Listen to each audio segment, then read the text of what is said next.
നമസ്കാരം. Plan growth and development എന്ന ചാപ്റ്ററിലൂടെയാണ് കഴിഞ്ഞ ക്ലാസ്സുകളിൽ നമ്മൾ കടന്നുപോയത്.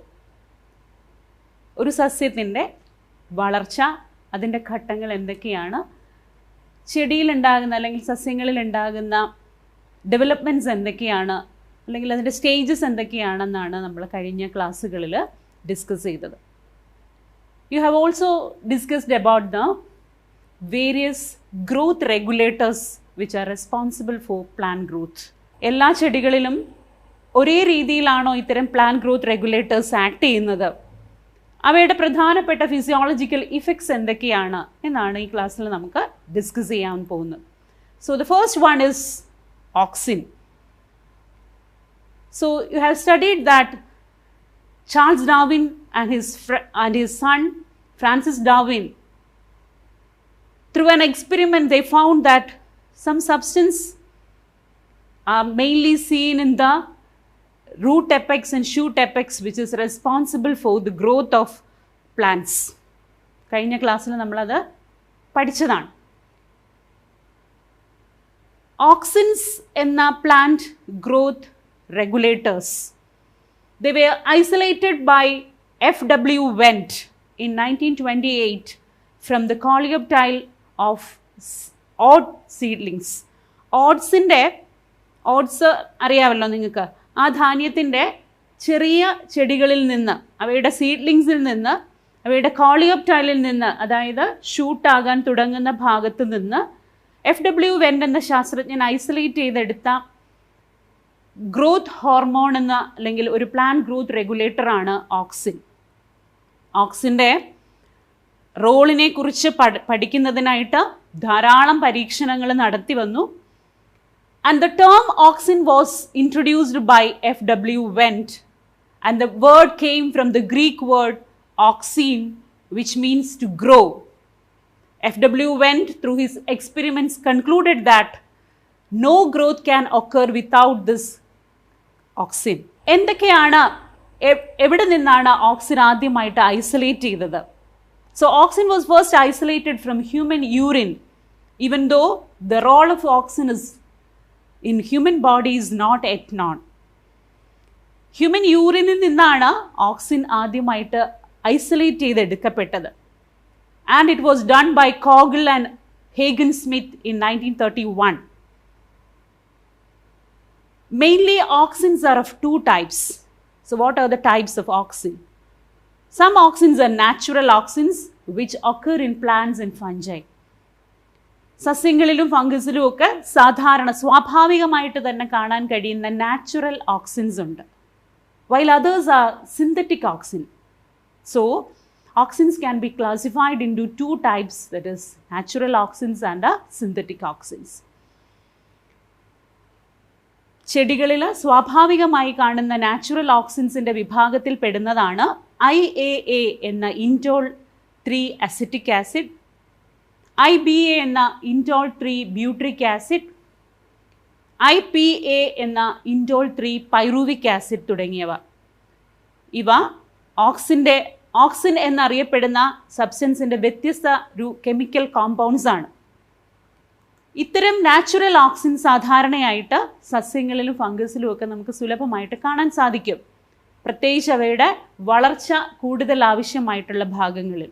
എന്നാൽ സിന്തറ്റിക് ഓക്സിൻസ് ഉണ്ട്. കമേഴ്ഷ്യലി ഉൽപ്പാദിപ്പിക്കപ്പെടുന്ന ചില കെമിക്കൽ കോമ്പൗണ്ടുകൾ ഓക്സിൻ്റെ അല്ലെങ്കിൽ വളർച്ചയെ സഹായിക്കുന്ന അത്തരം കെമിക്കൽ കോമ്പൗണ്ട്സിന് ഉദാഹരണങ്ങളാണ് NAA, that is naphthalene acetic acid, 2,4-D, 2,4-dichlorophenoxy acetic acid എന്ന 2,4-D. ഇവയൊക്കെ സിന്തറ്റിക് ഓക്സിൻസ് ആണ്. എവിടെയാണ് ഈ ഓക്സിൻസ് കൂടുതലായിട്ട് കാണുക? നമ്മൾ നേരത്തെ പറഞ്ഞു, ഓക്സിൻ എന്ന വേർഡ് തന്നെ ടു ഗ്രോ എന്നാണ് അർത്ഥം. അപ്പോൾ സ്വാഭാവികമായിട്ടും വളർച്ച കൂടുതൽ ആവശ്യമുള്ള ഭാഗങ്ങളിലാണ് ഓക്സിൻ കൂടുതലായിട്ട് സിന്തസൈസ് ചെയ്യപ്പെടുക. നിങ്ങൾ കഴിഞ്ഞ ക്ലാസ്സിൽ നമ്മൾ പറഞ്ഞതാണ്, എവിടെയാണോ ആവശ്യം അവിടെ അല്ല സാധാരണഗതിയിൽ ഇത്തരം ഹോർമോണുകൾ ഉണ്ടാവുക. ചില പ്രത്യേക ഭാഗങ്ങളിൽ ഉണ്ടാവുകയും അവിടെ നിന്ന് ആവശ്യമുള്ള സ്ഥലങ്ങളിലേക്ക് മൈഗ്രേറ്റ് ചെയ്യപ്പെടുകയും ചെയ്യുകയാണ് ഈ പ്ലാന്റ് ഗ്രോത്ത് ഹോർമോൺസിൻ്റെ പ്രത്യേകത. എവിടെയാണ് ഓക്സിൻ കൂടുതലായിട്ട് ഉൽപ്പാദിപ്പിക്കപ്പെടുന്നത്? They are mainly seen in meristems, the growing apex of stem and roots. And these are the main sites of auxin synthesis in plants. Meristematic cells-ilum വേരിൻ്റെയും തണ്ടിൻ്റെയും ഒക്കെ ഗ്രോയിങ് എപ്പെക്സുകളിലും അഗ്രഭാഗങ്ങളിലുമൊക്കെയാണ് സാധാരണയായിട്ട് ഓക്സിൻ ഉൽപ്പാദിപ്പിക്കപ്പെടുന്നത്. And from there they are migrated to the region of action. എവിടെയാണോ ആവശ്യം അവിടേക്ക് vascular ടിഷ്യൂസിലൂടെ migrate ചെയ്യപ്പെടും. It can be migrated upwards and downwards. റൂട്ടിൽ നിന്ന് മുകളിലേക്ക് പോവാം, ഷൂട്ടിൽ നിന്ന് താഴേക്ക് വരാം. So it's a type of polar transport. ഒരു ഭാഗത്തേക്ക് മാത്രമല്ല, എവിടെയാണോ ഉൽപ്പാദിപ്പിക്കപ്പെടുന്നത് അവിടെ നിന്ന് ആവശ്യമുള്ള സ്ഥലത്തേക്ക് വാസ്കുലർ ടിഷ്യൂസിലൂടെ മൈഗ്രേറ്റ് ചെയ്യപ്പെടുകയാണ് ഓക്സിൻ സാധാരണയായിട്ട് ചെയ്യുന്നത്. So what is the importance of auxin?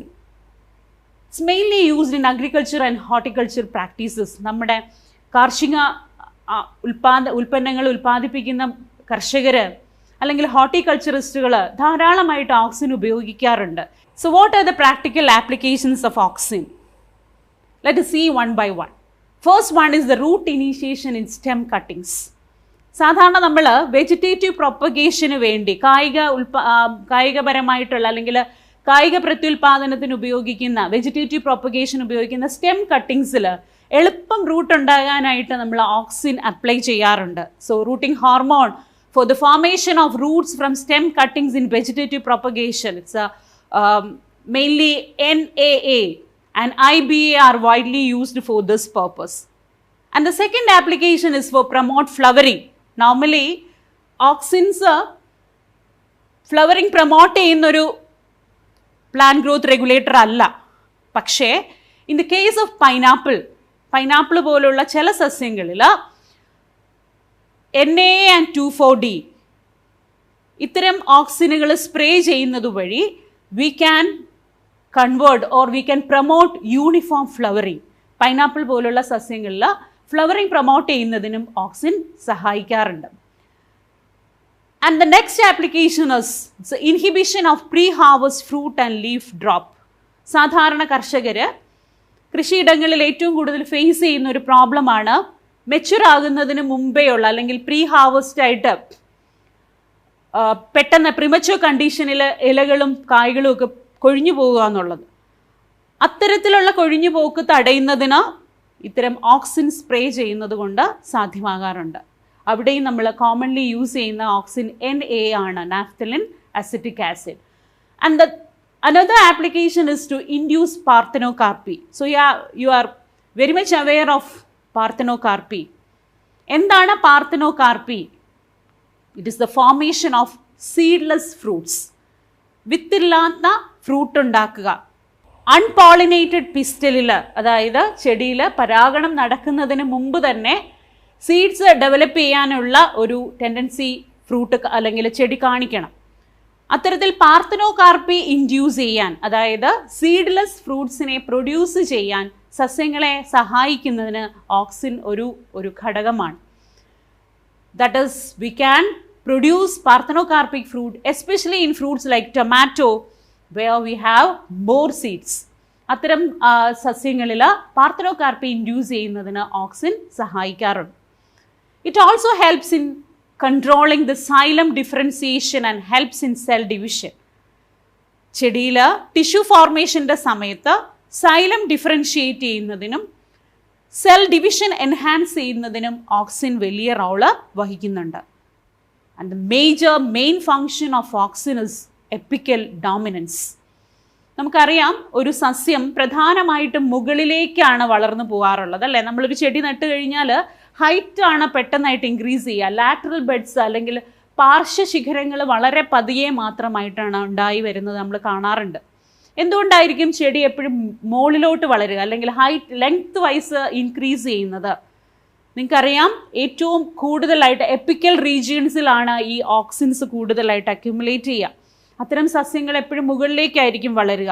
പക്ഷെ നിങ്ങൾ ശ്രദ്ധിച്ചിട്ടുണ്ടാകും, തേയിലത്തോട്ടങ്ങളിലൊക്കെ തേയില ചെടി ഒരുപാട് ഹൈറ്റിൽ വളരാറില്ല, അല്ലേ? അവരെപ്പോഴും ഒരു ഒത്തിരി വർഷങ്ങളായിട്ടുള്ള തേയില ചെടിയാണെങ്കിൽ പോലും അവരെപ്പോഴും ഹൈറ്റ് കുറഞ്ഞിട്ട് വളരെ പൊക്കം കുറഞ്ഞ കുറ്റിച്ചെടികളായിട്ടാണ് കാണാറുള്ളത്. എന്തായിരിക്കും അതിൻ്റെ പ്രത്യേകത? തേയില തോട്ടങ്ങളിൽ എന്താ ചെയ്യുന്നവർ? ഏറ്റവും മുകളിലുള്ള ഭാഗം എപ്പെക്സ് എപ്പോഴും എടുക്കും അല്ലെ. ഒന്നിടവിട്ടുള്ള ദിവസങ്ങളിൽ ഹാർവെസ്റ്റ് ചെയ്യുന്നത് എന്താണ്? ഏറ്റവും തളിരായിട്ടുള്ള ഭാഗമാണ് അവർ മാറ്റുക. അപ്പോൾ എന്താ ചെയ്യുക? ലാറ്ററൽ ബഡ്സിൻ്റെ അല്ലെങ്കിൽ പാർശ്വശിഖരങ്ങളുടെ വളർച്ചയെ എൻഹാൻസ് ചെയ്യാൻ പറ്റും. സോ ഈ എപ്പിക്കൽ ഡോമിനൻസ് എന്ന ഫിനോമിനൻ, ദാറ്റ് ഈസ് മുകളിലേക്ക് അല്ലെങ്കിൽ എപ്പെക്സ് മുകളിലേക്ക് വളരുന്ന ആ ഒരു ടെൻഡൻസി ചെടികളിൽ ഉണ്ടാകുന്നത് പ്രധാനമായിട്ടും ഓക്സിൻ അവിടെ അക്യുമുലേറ്റ് ചെയ്യുന്നതുകൊണ്ടാണ്. ഓക്സിൻ അവിടെ നിന്ന് റിമൂവ് ചെയ്യുകയാണ് നമ്മൾ ആ മുകൾ ഭാഗം മാറ്റിക്കളയുന്നത് വഴി ചെയ്യുക. നിങ്ങളുടെ വീട്ടിലാണെങ്കിൽ നിങ്ങൾ ചെടികളൊക്കെ പ്രൂൺ ചെയ്ത് നിർത്താറില്ലേ? കുഞ്ഞു കുറ്റിച്ചെടിയായിട്ട് നിർത്താനായിട്ട് ഓക്സിനുള്ള ഭാഗം റിമൂവ് ചെയ്യുകയാണ് ചെയ്യുന്നത്. അങ്ങനെ ചെയ്യുന്നത് വഴി ലാറ്ററൽ ബഡ്സ്, അതായത് പാർശ്വശിഖരങ്ങൾ കൂടുതൽ ഉണ്ടാകുന്നതിന് സഹായിക്കും. സോ എപ്പിക്കൽ ഡോമിനൻസ് അല്ലെങ്കിൽ എപ്പെക്സ് മുകളിലേക്ക് വളരാനുള്ള ചെടിയുടെ കഴിവിന് കാരണം ഓക്സിൻ എന്ന പ്ലാന്റ് ഗ്രോത്ത് റെഗുലേറ്ററാണ്. So another application and one of the most important application of auxin is for eradication of weeds. എന്താ വീഡ്സ്? കളകൾ എന്ന് പറയുന്നത് എന്താ? അൺവാണ്ടഡ് ആയിട്ട് അല്ലേ, നമുക്കൊരു പെർട്ടിക്കുലർ സ്ഥലത്ത് ആവശ്യമില്ലാതെ വളരുന്ന സസ്യങ്ങളെയാണ് നമ്മൾ കളകളെന്ന് പറയുക. നമ്മുടെ കൃഷിയിടങ്ങളിലാണെങ്കിലും നമ്മുടെ വീടുകളിൽ നമ്മൾ വെക്കുന്ന പുൽത്തകിടികളിലാണെങ്കിലും ഒക്കെ നമുക്ക് ഏറ്റവും വലിയൊരു ശത്രുവായിട്ട് നിൽക്കുന്നത് അൺവാണ്ടഡ് ആയിട്ട് വളരുന്ന സസ്യങ്ങളാണ്. എങ്ങനെയാണ് അവയെ റിമൂവ് ചെയ്യുക?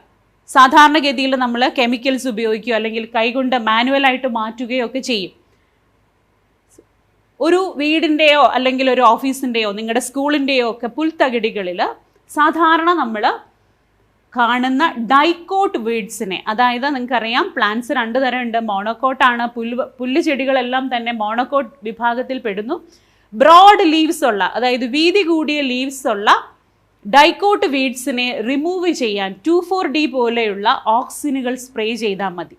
2,4-D ഒരു ഹെർബിസൈഡായിട്ട് ആക്ട് ചെയ്യുന്ന ഓക്സിനാണ്. It can remove dicot weeds. നമ്മുടെ മോണോക്കോട്ട് പ്ലാന്റ്സിനെ ഉപദ്രവിക്കാതെ തന്നെ, അതായത് നാരോ ലീഫ്ഡ് പ്ലാന്റ്സിനെ ഉപദ്രവിക്കാതെ തന്നെ ബ്രോഡ് ലീവ്ഡ് പ്ലാന്റ്സിനെ ഡിസ്ട്രോയ് ചെയ്യാൻ കഴിയുന്ന ഒരു ഹെർബിസൈഡായിട്ടും നമുക്ക് 2,4-D എന്ന ഓക്സിൻ ഉപയോഗിക്കാം. അങ്ങനെയാണെങ്കിൽ എന്തായിരിക്കും ഇത്തരം ഹെർബിസൈഡ്സ് അല്ലെങ്കിൽ ഓക്സിൻ പോലെയുള്ളവ ഹെർബിസൈഡായിട്ട് യൂസ് ചെയ്യുന്നത് കൊണ്ട് ഒരു ഫാർമർക്ക് ഉണ്ടാകുന്ന ഗുണങ്ങൾ എന്തൊക്കെയാണ്? ഒരു കെമിക്കൽ പെസ്റ്റിസൈഡ് ഉപയോഗിക്കുന്നത് അല്ലെങ്കിൽ ഒരു കെമിക്കൽ വീഡിസൈഡ് ഉപയോഗിക്കുന്നതിന് പകരം ഓക്സിൻസ് ഉപയോഗിക്കുന്നത് കൊണ്ട് ഉണ്ടാകുന്ന ഗാർഡനേഴ്സ് ഉണ്ടാകുന്ന ഉപയോഗം എന്താണ് എന്ന് അറിയാനൊന്ന് ശ്രമിച്ചു നോക്കുക. So we have now discussed about the various roles of auxin in horticulture and agriculture practices. Next we can go to another plant growth hormone, that is gibberellin. Gibberellin is also, it's a weak acidic plant hormone, and you have studied about its invention. നിങ്ങൾ അറിഞ്ഞു ഒരു ഫംഗസിൽ നിന്നാണ് ആദ്യമായിട്ട് ഗിബെർലിൻ എന്ന ഒരു growth ഹോർമോണിനെ കുറിച്ച് അറിഞ്ഞത്. It was first discovered by Kurosawa, a Japanese plant pathologist, and more than 100 gibberellins, 100 type of gibberellic acids are yet discovered, and the most commonly used one is GA3. So let us see what is the role of gibberellin in plant growth. The first one is stem elongation. It helps in the elongation of stem. തണ്ടിൻ്റെ നീളം കൂടുന്നതിന് സഹായിക്കുന്ന ഹോർമോണാണ് ഗിബെർലിൻ. So it can cause an increase in the length of axis and is used to increase the length of grape stalks. നമ്മുടെ സാധാരണ മുന്തിരിയുടെ സ്റ്റോക്കിൻ്റെ നീളം കൂട്ടാനായിട്ട് ഇത്തരം ഗിബെർലിൻ യൂസ് ചെയ്യാറുണ്ട്. അപ്പോൾ മുന്തിരിക്കൊലയുടെ സ്റ്റോക്കിൻ്റെ നീളം കൂടുന്നത് കൊണ്ടുള്ള ഗുണം എന്താണെന്ന് നിങ്ങൾക്കറിയാം. കൂടുതൽ പൂക്കൾ ഉണ്ടാകാൻ പറ്റും അല്ലേ? And it also helps the fruit like apple to improve its shape. ആപ്പിളിൻ്റെ വളരെ ഷേപ്പ് നിങ്ങൾക്കറിയാം. അപ്പോൾ ചിത്രത്തിൽ നിങ്ങൾക്ക് കാണാൻ കഴിയും അല്ലേ? ഈ ഒരു ആപ്പിളിന് ഗിബെർലിൻ യൂസ് ചെയ്യുകയാണെങ്കിൽ കുറച്ചും കൂടെ ലെങ്തി ആയിട്ട് കുറച്ചുകൂടെ നീളം കൂടുന്നതിനും മറ്റുമൊക്കെ ഗിബെർലിൻ യൂസ് ചെയ്യാറുണ്ട്. And also it can be sprayed to sugar cane. You know sugar cane stores is carbohydrate in is stem. സ്വാഭാവികമായിട്ടും ആ സ്റ്റെമ്മിൻ്റെ ലെങ്ത് കൂടിക്കഴിഞ്ഞാൽ it increases the yield of sugar cane.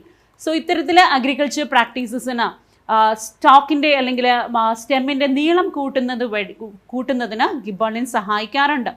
It also help in to delay the senescence. That means എന്താ senescence എന്ന് നിങ്ങൾക്കറിയാം. പക്വത എത്തുന്നതിനെയാണ് നമ്മൾ സെനസൻസ് എന്ന് പറയുക. To delay the senescence means the fruit can be left on the tree longer so as to extend the market period. അല്ലേ, ഒത്തിരി നാൾ, അതായത് ഇത് പാകമായി പോകുന്നത് കുറച്ച് ഡിലേ ചെയ്യാൻ കഴിഞ്ഞു കഴിഞ്ഞാൽ, അല്ലെങ്കിൽ ഫ്രൂട്ട്സ് പാകമാകുന്നത് കുറച്ച് ഡിലേ ആക്കി കഴിഞ്ഞാൽ അത്രയും സമയം നമുക്ക് ചെടിയിൽ അതിനെ നിലനിർത്താനായിട്ട് കഴിയും. അത്രയും വിപണിയിൽ എത്തിക്കുന്നത് അത്രയും താമസിച്ചു മതി. അപ്പോൾ വളരെ ഒരുമിച്ച് വിളവെടുക്കുന്നത് ഒഴിവാക്കാനായിട്ട് സാധിക്കും ഗിബർലിൻ സ്പ്രേ ചെയ്യുന്നത് വഴി. And the next use is speeding up malting process.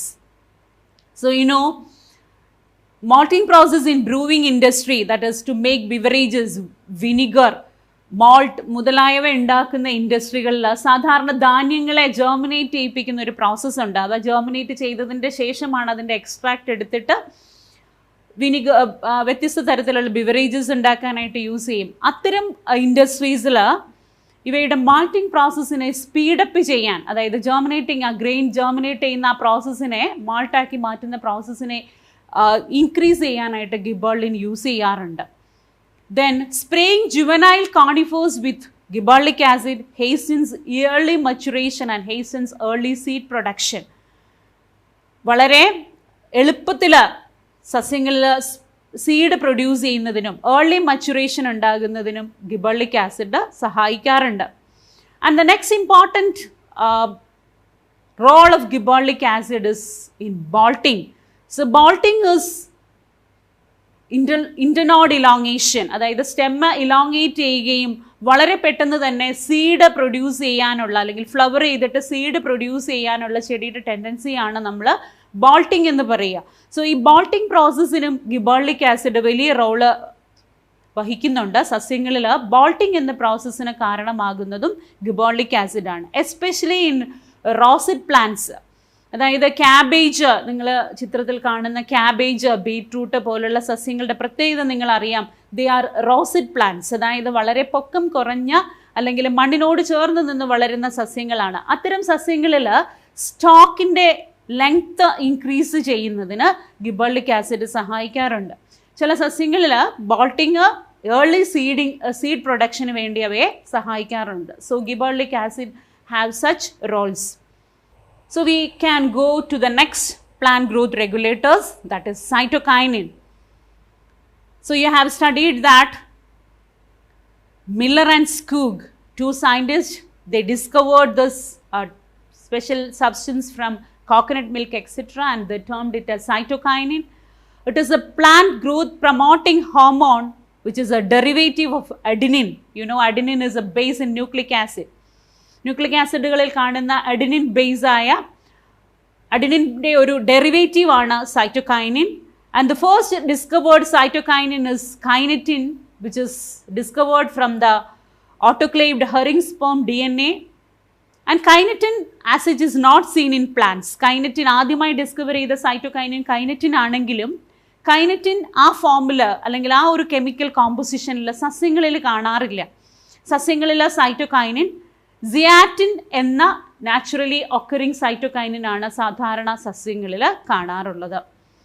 It is mainly isolated from coconut milk and corn kernels. സാധാരണ കരിക്കിൻ വെള്ളം അല്ലെങ്കിൽ കോൺസിൻ്റെ കേർണൽസിൽ നിന്നൊക്കെയാണ് ഈ സൈറ്റോകൈനിൻ. പ്രധാനമായിട്ടും സെൽ ഡിവിഷൻ കൂടുതലായിട്ട് ആവശ്യമുള്ള ഭാഗങ്ങളിൽ നിന്നാണ് സൈറ്റോകൈനിൻ എക്സ്ട്രാക്ട് ചെയ്തിട്ടുള്ളത്.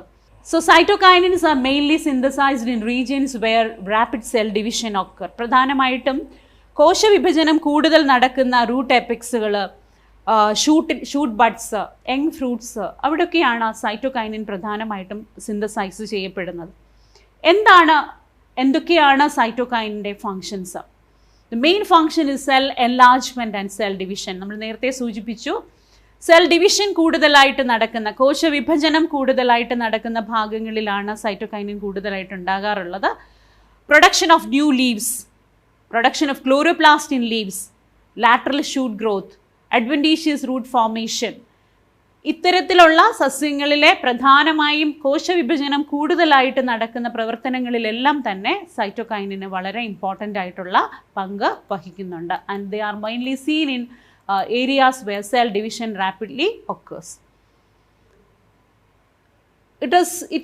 Cytokinin is a hormone which helps to overcome apical dominance. നമ്മൾ നേരത്തെ സൂചിപ്പിച്ചത് ഓക്സിൻ ആണ് പ്രധാനമായിട്ടും ചെടിയുടെ എപ്പിക്കൽ ഡോമിനൻസ് അല്ലെങ്കിൽ അഗ്രഭാഗം കൂടുതൽ വളരുന്നതിന് കാരണമാകുന്ന പ്ലാന്റ് ഗ്രോത്ത് റെഗുലേറ്റർ എങ്കിൽ സൈറ്റോകൈനിൻ ലാറ്ററൽ ബഡ്സിൻ്റെ അതായത് പാർശ്വശിഖരങ്ങളുടെ പാർശ്വമുകുളങ്ങളുടെ വളർച്ച ത്വരിതപ്പെടുത്തുന്നതിന് സഹായിക്കുന്ന ഹോർമോണാണ്.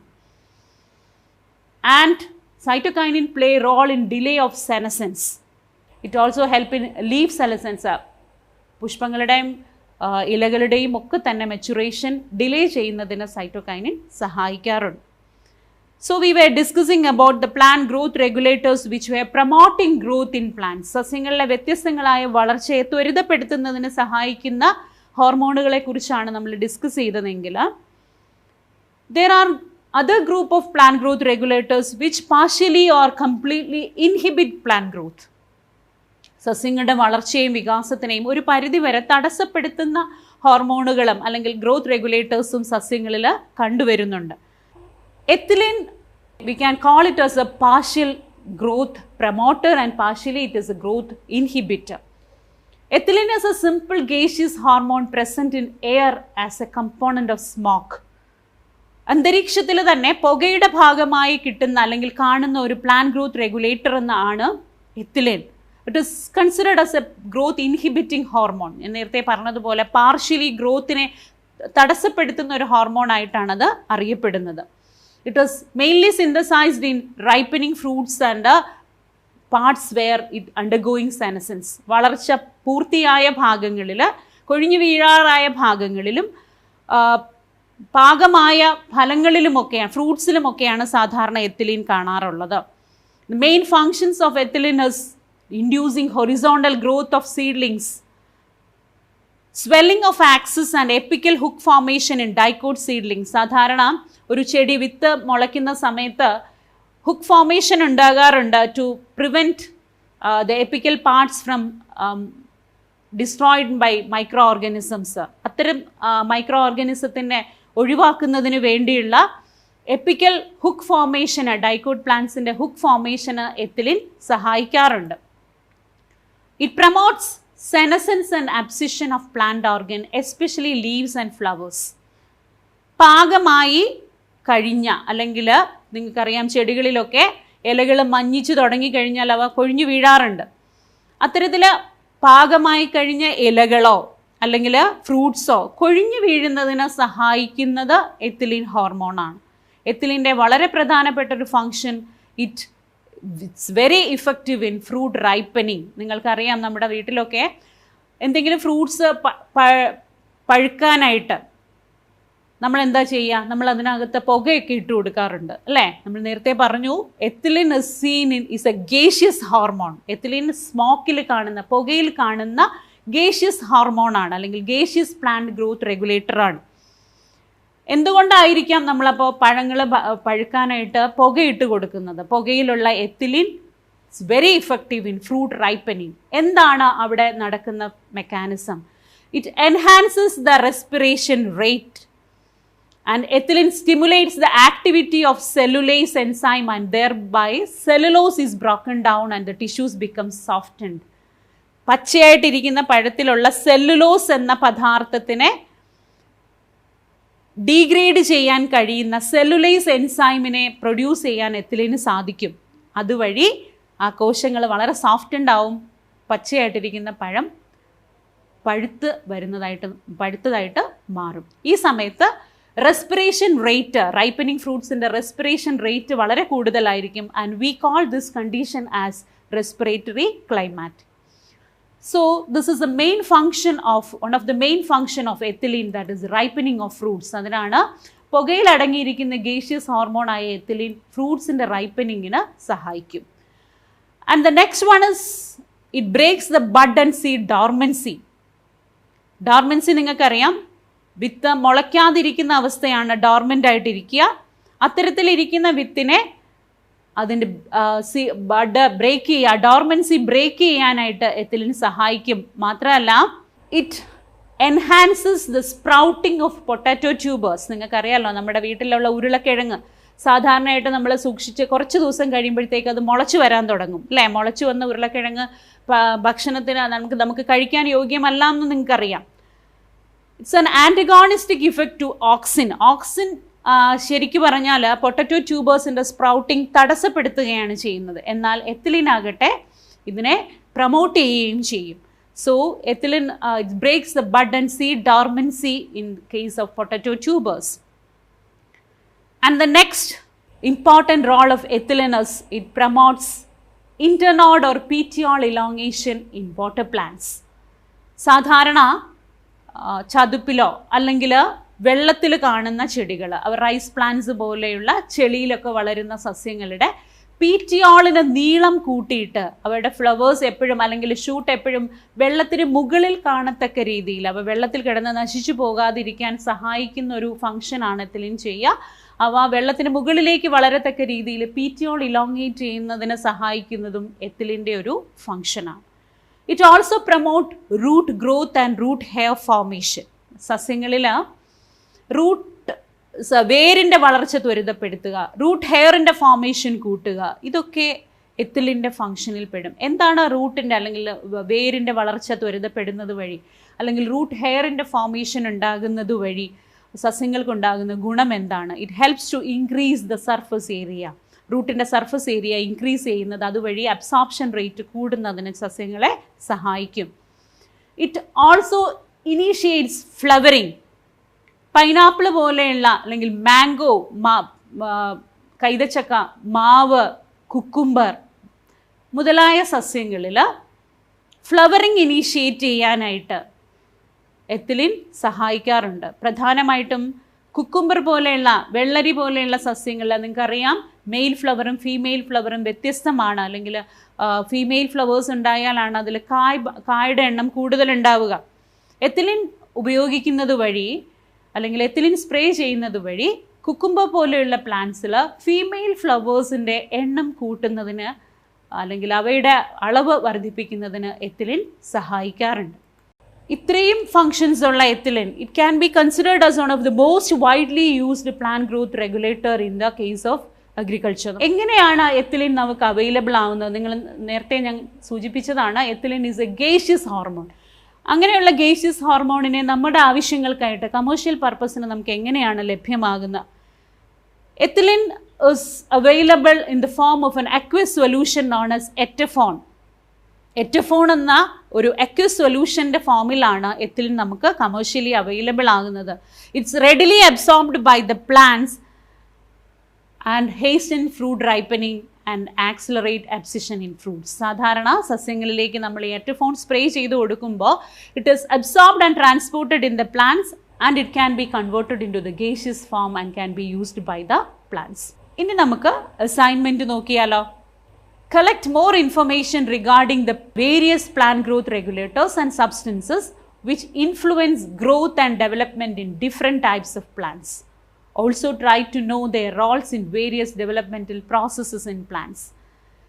Plant growth regulators ഗ്രോത്തിനെ ഇൻഹിബിറ്റ് ചെയ്യുകയോ അല്ലെങ്കിൽ ഗ്രോത്തിനെ ഇനീഷ്യേറ്റ് ചെയ്യുകയോ ഒക്കെ ചെയ്യുന്ന വ്യത്യസ്ത റോളുകളുള്ള പ്ലാന്റ് ഗ്രോത്ത് റെഗുലേറ്റേഴ്സിൻ്റെ 4 എക്സാമ്പിളുകളാണ് നമ്മൾ പഠിച്ചത്.